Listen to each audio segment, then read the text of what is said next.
make sure y'all all check out the YouTube Elevation Blueprint, which is your go-to book if you want to learn how to start a successful YouTube channel and monetize your content. Click the link in the bio to get your copy today.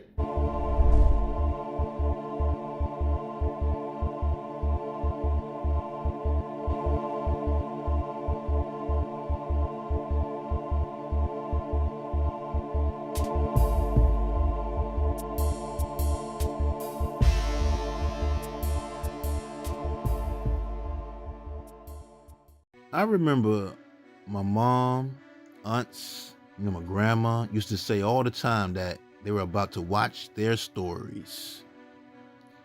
They call soap operas stories for some reason, and she even made me record them when she went to work too. You know, when it comes to soap operas, there are a lot of famous black celebrities that you probably didn't know that had big roles on soap operas. Like, Tashina Arnold from Martin played Pam. Tashina Arnold played Zena Brown on Ryan's Hope. Nia Long was on Guiding Light. Phil Morris was on The Young and the Restless. Jackée Harry was on Another World. Shamar Moore, of course, he was on The Young and the Restless. Debbie Morgan was on All My Children and Generations. Vivica Fox was on Days of Our Lives and Generations, and the list goes on. Speaking of Generations, y'all remember that black soap opera called Generations? I mean, it wasn't really a black soap opera. It was based on a black family and a white family, but it didn't last that long. Generations. But anyway, one of the most popular black soap opera stars that the world knows is Kristoff St. John, who played Neil Winters on The Young and the Restless. Neil Winters is one of the longest African American characters in TV history. Well, it's actually the second longest serving black soap opera actor, behind James Reynolds of Days of Our Lives. But the thing about Kristoff St. John playing Neil Winters, what I like about that role, it was a positive role. He wasn't a gangster or a sports player. He was in corporate. He was very educated. Kristoff St. John has won 10 NAACP Image Awards, as well as 2 Daytime Emmy Awards out of 11 nominations. He was on The Young and the Restless for over 27 years. And the show, Young and the Restless, it's been on air for over 40 years. But he helped bring that black audience in to watch The Young and the Restless and make that show #1 for years. Yeah, he did. It was him, Victoria Rao, Shamar Moore, and the list goes on. But the thing about Kristoff St. John, man, it's just sad. The way he died, though. So tragic, man. Sad. He had so much more to give to the world. He was getting ready to be behind the scenes and direct, do production and everything. But many say he died from a broken heart. He died from a broken heart. So let's get into the story, right? Now, Kristoff St. John was born on July 15th, 1966 in New York City and grew up in Bridgeport, Connecticut and Los Angeles. Now, his biological mother was white Polish, and his father, named Christopher St. John, he was African American. And Kristoff said he really never knew his mother because when she gave birth, her parents, who were immigrants, never accepted Kristoff and his father's black skin color. So, his father took him, and, Kristoff had another brother too, but that was later on. Later on in life, he found out he had another brother around the age of 35 years old when he found out. But that's another story, though. Now, his father later on got married to a woman named Maria, who helped raise him. So around the age of 4 years old, his father and stepmother, they left Connecticut and moved to California because they became actors. And plus, they became hippies. It was the hippies era. His father, Chris St. John, Now, he was also a producer, a director, screenwriter, and actor himself because, he came from a theatrical background and he was acting on stages and did Broadway plays back in New York. He actually his father actually played the role of Ben Buford in the 1971 movie Shaft with Richard Roundtree. His father also wrote, directed, and produced his own movie called Top of the Heap. But as far as Kristoff, it was rough for him growing up though. He said he used to get beat up a lot in school because he was stealing the other kids' lunches because his father and his stepmother became vegetarians and only ate raw vegetables. He wanted to eat some meat, whatever. And they always lived out in the mountains and the isolated areas throughout Southern California. They wouldn't let him watch cartoons and stuff like that. But it was also around that time that he wanted to become an actor like his father and stepmother. And, he learned by watching them.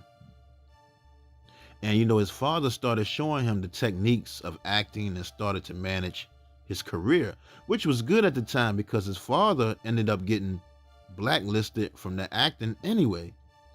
See, by him being very militant, his father was militant, cool with the Black Panthers, and he ended up getting banned from acting. The government banned him. So that's when he just focused on his son Kristoff's acting career. So Kristoff started auditioning and, he would go against a lot of other kids who was coming up at that time, like Todd Bridges. Him and Todd Bridges. Todd Bridges played Willis on a TV show called Different Strokes. Now, in 1975, at the age of 7 years old, he landed his first role on a TV show called That's My Mama. And then he made an appearance as Booker Brown on the ABC sitcom Happy Days, which was ranked number 1 at that time. But here's the crazy part about that show, right? Because, see, the higher ups from the show at Happy Days, right, they liked Kristoff so much that they wanted him to be on a new show they were developing at the time called Laverne and Shirley. But at the last minute, they replaced him with Lenny and Squiggy. Wow, that's crazy. Now, in 1976, at the age of 10 years old, he had a featuring role on a Saturday morning comedy called Big John, Little John.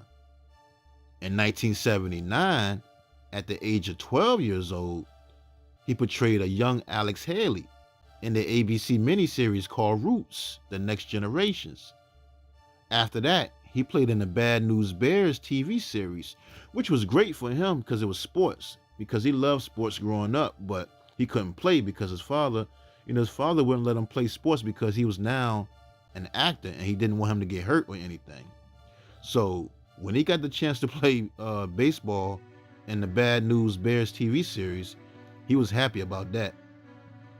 Now, after that, around the age of 14 years old, his stepmother, Maria St. John, convinced his father, Chris St. John, to travel to India and worship a Hindu man that everybody thought was God named Sai Baba. Now, this man Sai Baba had over 50 million followers at that time. He had celebrities like the Beatles would visit him, the Prince and the Queen from England, and many more. People really believed this man was God or something. And this man Sai Baba personally wanted the St. John's family to film a documentary about him and his teachings. But come to find out, after dealing with him for about 4 months, they found out that this was really a cult. And Sai Baba was really doing some evil things behind closed doors. Wow. They say he was worse than Jim Jones in Guyana. Now that's crazy. But after leaving India, he came back to California and he continued with his acting career. And in 1984, he played David James on The Cosby Show as Denise's boyfriend, which was on the first season, and that was the 10th episode, I believe. It was called How Ugly Is He? I had watched that episode not too long ago on TV One. It was kind of funny too. But him and Lisa Bonet, They actually went on a date right after that episode, but that was it though, because he ended up picked her up late or something to the movies, and they never went no further than that. Now, in 1985, he played in the sitcom called Charlie and Company with Flip Wilson, Gladys Knight, Jaleel White, who later, y'all know Steve Urkel, and Della Reese was on that show. But that show only lasted one season because at that time, the Cosby Show started taking over everything. But that Charlie and Company that was a great show though. Y'all can watch some of the episodes on YouTube when y'all get a chance. Now, in 1988, he did an episode on Different World. He did an episode on A Different World where he plays a counselor trying to get at Demise. And look, he beat out Lenny Kravitz for that role on that show, who Lisa Bonet was dating in real life at the time. Now, in 1989, he played Adam Marshall on the NBC soap opera called Generations, which black people like to say, like I said, they like to say that was a black soap opera, but it actually was about a white family and a black family. And that same year, he married Mia St. John, and they had their first child named Julian. Mia St. John is a 5-time world champion boxer. Wow. She's a boxer, taekwondo champion, model, and a businesswoman. But the soap opera Generations it only lasted 2 seasons due to low ratings, and it was always in last place against the other soap operas like All My Children and many more. So, once that show got canceled, he called up The Young and the Restless, and they gave him a contract. And in 1991, he played Neil Winters on the soap opera The Young and the Restless, which was the #1 soap opera at that time. And him and Drusilla, played by Victoria Rao, just became everybody's favorite couple. They took the world by storm. They were the super couple. It's between them or Angie and Jesse of All My Children, portrayed by Darnell Williams and Debbie Morgan. Now, in 1992, he had his second child, a daughter named Paris Nicole. And that same year, in 1992, he won the Daytime Emmy Award for Outstanding Younger Actor in a Drama Series for his role on the soap opera The Young and the Restless. On September 5th, 1994, he had hosted CBS's Soap Break. And the following year, in 1995, he played Eric Thompson on the show Hanging with Mr. Cooper as Holly Robinson Pete's boyfriend. He did 6 episodes, I think, for season 3. Now, also that same year, him and his wife, Mia St. John, they got divorced after 5 years of marriage. But, he continued, Kristoff, man, he continued to be in a bunch of stuff. He was on the Martin Show. I seen an episode he played in Martin. The Jamie Foxx Show, Living Single, Family Matters, and many more. Now, in 2001, he got married for the second time to Elena Nadal. And in April 2003, he had his third child, a daughter named Lola. In March 2004, he won Outstanding Actor in a Daytime Drama Series alongside Victoria Rao, who plays his wife Drusilla Winters. They both had won. They won the award. Now she won the award for Outstanding Actress in a Daytime Drama Series, and he won the Outstanding Actor in a Daytime Drama Series at the 35th Annual NAACP Image Awards that year. In 2007, him and his second wife, Elena Nadal, ended up getting divorced. In 2008, Kristoff won his second Daytime Emmy as Outstanding Supporting Actor in a Drama Series. In 2014, he released a documentary called A Man Called God, which is about him and his family experience in India following that cult leader named Sai Baba, in which I had mentioned earlier. They had the footage for over 30 years, and this was the time they decided to make a documentary about it. And you know what? That documentary A Man Called God won 2014 Best American Feature Documentary at the AmDocs Festival in Palm Springs, and it also at the 2014 San Diego Black Film Festival, it won Best Featured Documentary. So that documentary won a couple of awards. It's a good documentary. Y'all check it out. A Man Called God when y'all get a chance. But then right after that though, he got the bad news, man, about his son, Julian. And this is where Kristoff St. John would go into a downward spiral. That same year, on November 23rd, 2014, his son Julian died at the age of 24 years old by suicide at a Long Beach, California psychiatric hospital. You know, their son Julian had a long history of struggling with mental illness. And, you know, according to his wife, Mia St. John, she said, you know, her and Kristoff started to notice that their son Julian showing symptoms of mental illness as a teenager, around the age of 13 years old. You know, he battled with schizophrenia and depression, which led to a drug addiction. That's how he would try to fight his mental illness, by taking drugs. And, you know, he was in a lot of trouble. He had a lot of trouble with the law, multiple arrests from, you know, domestic violence, meth use, DUIs, failing to show up in court, rehab attempts, and all types of stuff. So, you know, they admitted him to this psychiatric hospital.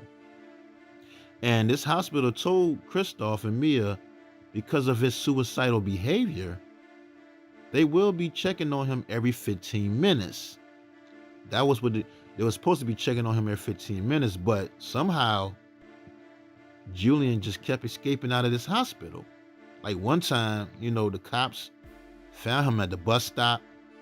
That hospital really didn't care about their patients, because somehow their son Julian was smoking and drinking alcohol in there and everything. And, you know, he tried to kill himself before with using a plastic bag over his head. And once that happened, the hospital told Kristoff and Mia that they would keep a better eye on him, and they will remove anything that he can hurt himself with, and he would never be left alone again. That's what they told Kristoff and Mia. But then weeks later, their son Julian was found dead, face down in the bathroom with the plastic bag over his head. Wow. The same plastic bag that they were supposedly removed. This is terrible, man. And you know, in 2016, Kristoff and Mia, they filed a lawsuit against that psychiatric health facility, claiming that the staff skipped the required mandatory check-ins and observations of their son Julian, who was on suicide watch at the time. Plus, you know, the staff also reportedly falsified documents in order to cover up the neglect. It's just sad, man, because Kristoff and Mia, they put him in that facility to prevent him from hurting himself or going to jail. And he ended up dying in the hospital hands. Wow. So, you know, they sued that facility for negligence and eventually reached a settlement. And, you know, they used that money to set up a foundation in Julian's name to raise mental health awareness. Apparently that hospital had a bunch of people that died on their watch. And, you know, when Julian passed, man, Kristoff took his death very, very hard. And he blamed himself, because, you know, back then they didn't really believe Julian was hearing voices in his head, you know, all the schizophrenia stuff. And, you know, it wasn't enough information out on schizophrenia at that time. Mia St. John, right? She said in an interview that in the Black and Latino community, we deal with mental illness different and look at it like ain't nothing wrong with you. You'll be all right. Just shake it off you. You know, another thing is, a lot of people didn't know that Kristoff was bipolar. He was dealing with mental illness too. Now, in October 2017, around the anniversary of his son's Julian's death, Kristoff sent a picture of himself to Mia, to his ex-wife Mia. with a gun to his head, threatened to kill himself. And Mia called the cops. She called the police. And when police arrived at his house, they confiscated 2 guns and placed Kristoff under a 72-hour hold for mental evaluation. He was hospitalized and placed under psychiatric evaluation. But then, on Sunday, February 3rd, 2019, Kristoff St. John was found dead at his home in San Fernando Valley. Now, the story goes, right? Now, see, for Mia St. John and Kristoff, they were still very close. Still very close. They remained like best friends. They had 2 kids together and everything. And like for the most of that whole year, right, Kristoff was just all the pieces, man, and just mentally gone after losing his son Julian, to the point that the family really had to get together and just take care of him. It was Mia who would make sure he got to the work. Mia made sure he got on the set at the Young and the Restless, got to work and everything. It was very difficult. And it was really difficult. It was a difficult time for her too. She was devastated over her son Julian's death too. They were both just depressed and feeling suicidal from time to time. But Kristoff was so much deeper because there was so much guilt involved with his. He was so down at the time that their attorney admitted Kristoff in a mental health hospital in Pasadena, where he was supposed to be there for 2 weeks. But the hospital let him go after a few days without letting nobody close to him know that he left the hospital. And Mia was upset about that because she still felt he was a danger to himself when he was allowed to leave that psychiatric hospital just 2 days before he passed away. She knew. She said he was suicidal going in there. He was suicidal leaving there. So on the day Kristoff died, he called Mia crying and saying he wanted to die. And, she talked to him that morning around 11 a.m. and she said she knew what he was planning. He wanted to die. He just didn't know any other way out. She tried to talk him out of it, but she was just too far away from him at the time. She wasn't around him. So Kristoff had called her all depressed and drinking. He was drinking that whole day. He was drunk, saying all these things. He didn't want to be here no more and he was claiming he can see their son Julian. He told her that their son Julian is at the door and he got to go get the door and let him in, saying he said Julian is going to take him for a walk. Wow. And Mia told him that Julian is not there. He's not at the door. He's not going to take you for a walk. She was just trying to keep him calm and relaxed and trying to keep him calm. So that's when she called Kristoff's friend, who was supposed to be going to Kristoff's house anyway to watch the football game, but she called him and told him to head over immediately. Break down a door if you have to. So Kristoff's friend had to contact Kristoff's second wife, his ex-second wife, to get the house key to let him in, to gain entrance, right? But when Kristoff's friend got there, it was just too late. He found Kristoff unresponsive on the floor between a couch and a coffee table with a bunch of alcohol everywhere, a lot of vodka liquor bottles, a lot of empty liquor bottles too all around. And, the paramedics came in and, they were just unable to revive him. And he passed away. Passed away, man. The crazy part is, Mia St. John realized Kristoff had sent her a text saying, this is what he said in the text. He said, understand, you got to live in the present and observe all the good things in your life and others around you. He said, Julian would not want you to live your life with bitterness and upset. He said, it eats away with you and drains your life slowly but surely. You must rise to the occasion and accept the beauty around you. I believe in you. That was the last text message Kristoff had sent to his wife before he died. Now, when they did the autopsy, the coroner ruled his death, the official cause of death, accidental. Accidental. He said it was hypertrophic heart disease. Hypertrophic heart disease, that's a condition that thickens the heart muscles and can make it harder for the heart to pump blood. Now, the coroner also stated that alcohol may have contributed because he had 4 times the legal limit in his system. That amount of alcohol was a lethal amount. So it was an accidental alcohol overdose. He basically drank himself to death. Wow. That is sad, man. And it's just sad because he had just got out the mental health hospital in Pasadena just 2 days before he died. And they buried him next to his son Julian. He was buried next to his son Julian at Valley Oaks Memorial Park in Westlake Village, California. Now, at the time, Kristoff was engaged. His fiancée, who lives in Russia, couldn't even attend his memorial service because of a visa issue. She was unable to get an emergency visa approved to allow her to travel into the U.S. from Moscow.